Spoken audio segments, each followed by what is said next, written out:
We're back to Neil Haley Show. My guest today is comedian Mike Glazer. Mike, thanks for stopping by, man. And it's you have such an interesting story how you became a comedian. You're an athlete. You've gone through some challenges in your life, and it's really an inspiring story. Just reading some of the background. But what made you want to be a comedian? I started my life as a roller hockey goalie who was just stuck in the net because I was a short little fat kid.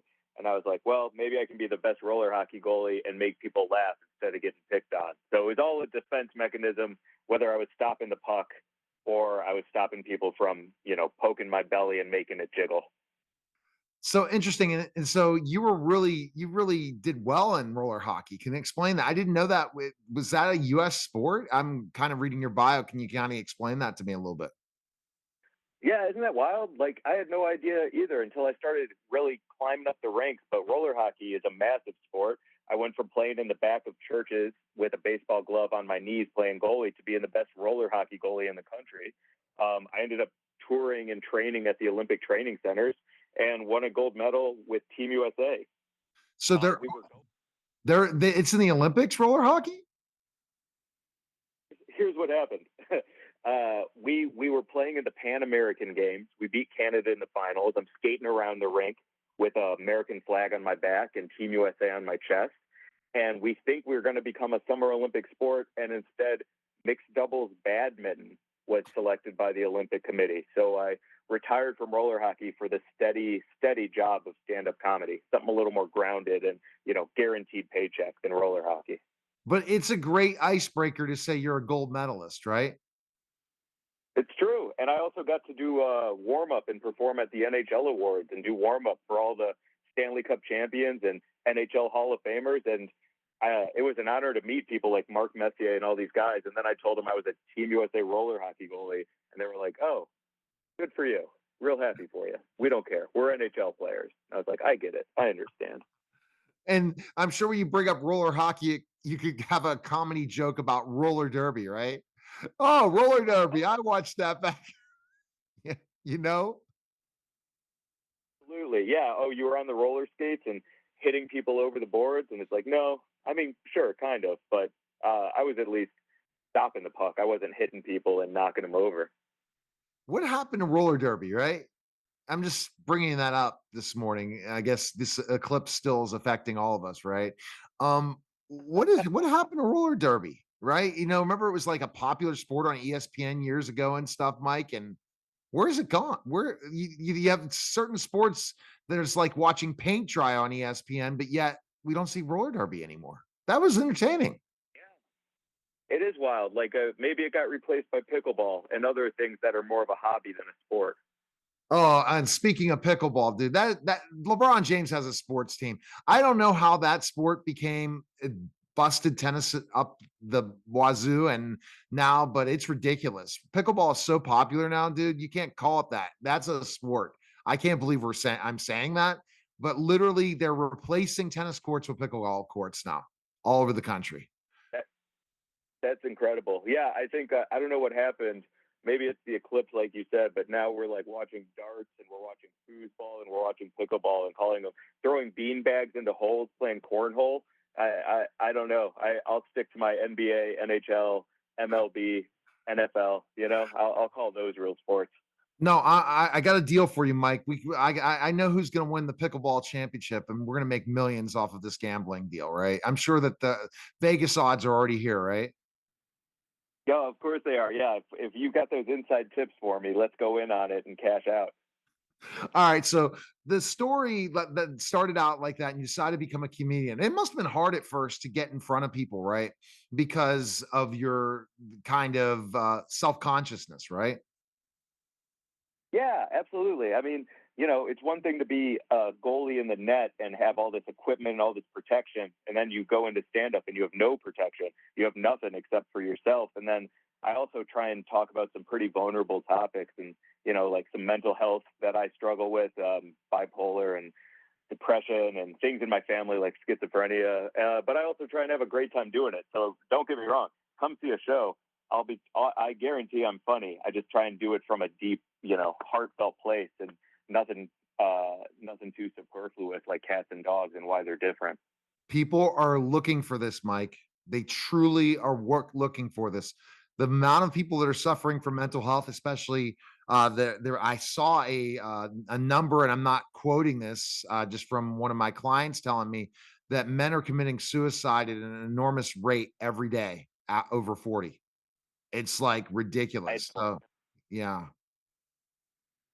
Wow, that's interesting to learn. I wonder what that's about. Well, hopefully I can bring some joy to some people and bring people together and feel some real human connection because I think people are aching for something authentic and some connectivity in the world. So if I can bring that all over the world and put smiles on people's faces, then that's kind of why I'm here. It feels like that's a good purposeful living on Earth, you know.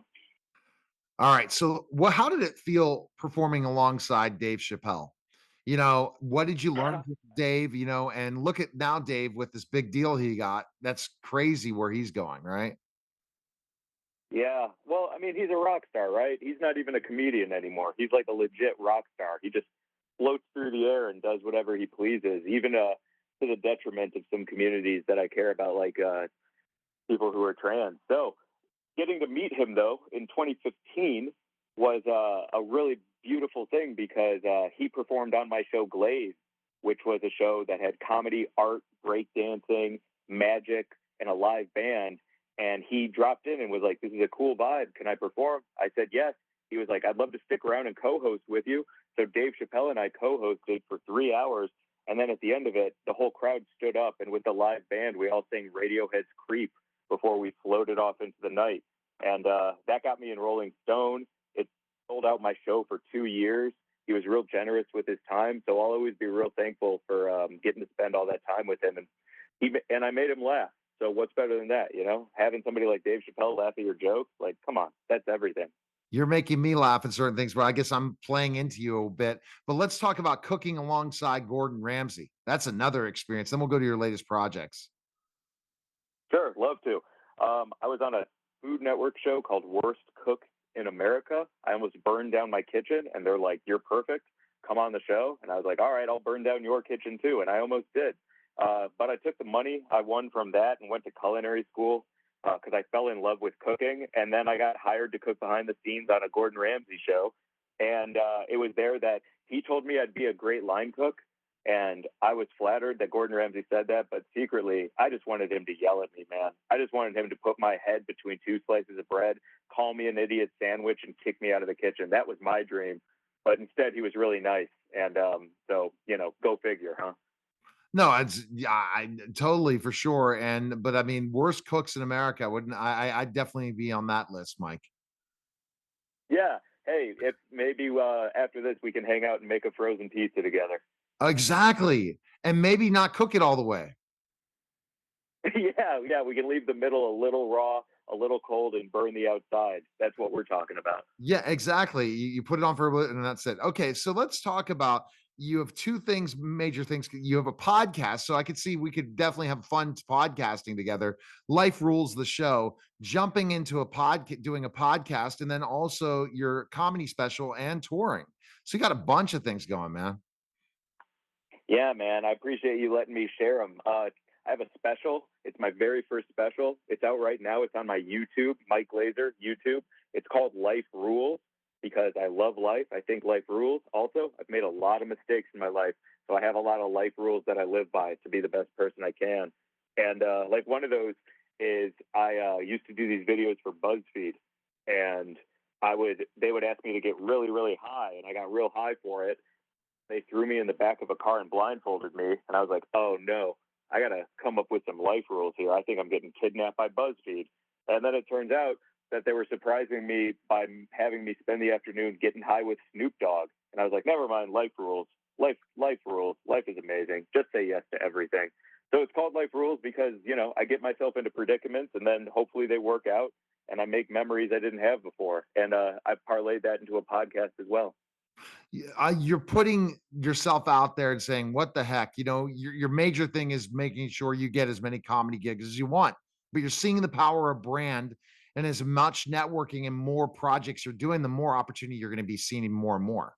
That's, I think, what you've learned, and I think that's what a lot of creators have to look at.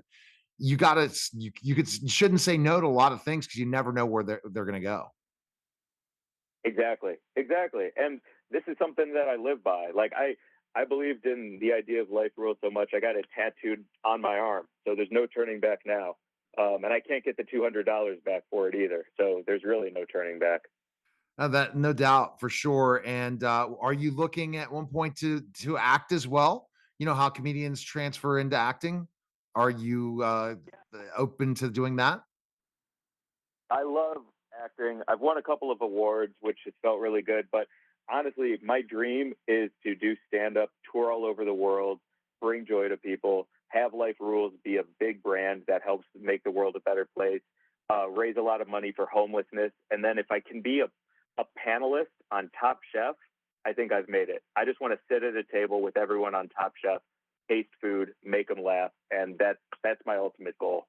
You'll make it happen. I know you will. And the Gateway tour, people can check you out if they're in California, Colorado, Minnesota, Canada, Oregon, a lot of interesting places. Are you ever going to be touring Pittsburgh? Is this just the update for April? Yeah, this is just the update for April. You can go to gatewayshow.com to get tickets. It's my friend Billy who created the show, my friend Carmen and I. And the Gateway Show is we do a sober set, and then we take an intermission, and then we get very high, and we do a stone set where we try and tell you jokes again. And tickets are selling. We've sold out almost every show so far, and we're hoping for an East Coast run as well.